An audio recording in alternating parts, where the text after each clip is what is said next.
The mermaid secretly placed her baby in a basket. She left the scene.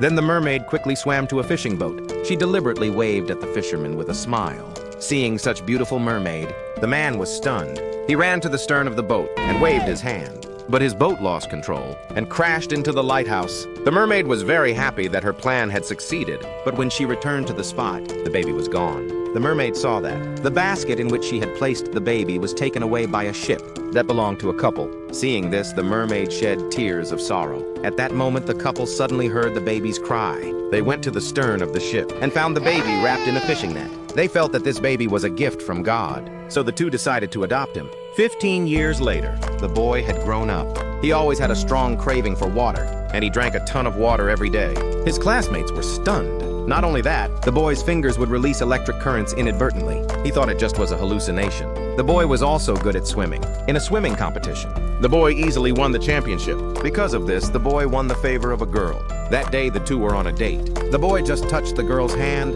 and her hair floated up. The boy thought it was interesting, and even more surprisingly, his friend found that scales had grown on the boy's hands. The boy tried to wash them off, but useless. Just as he was puzzled, the scales miraculously disappeared. That night, after the boy just drank some water, the kettle magically stuck to his palm. So he kicked the kettle away, but his palm stuck to the wall. The parents heard the noise. When they walked into the room, the boy was hanging upside down on the ceiling like Spider-Man. Then the boy went to the hospital for a checkup, but all his indicators were normal. As time went on, the scales on the boy's hands increased, so the boy had to ask his friend for help. After their research, the two found that it seemed to be fish scales. In order to confirm their guess, the boy tried to talk to the fish. To his surprise, the fish jumped out. His friend was sure that the boy was a merman. Back at home, the boy turned on the tap. The next second, his arm was covered with scales. Seeing this eerie scene, the parents had no choice but to tell him the truth. So the boy found out that he was a merman, not a human. That night, the boy decided to return to the sea.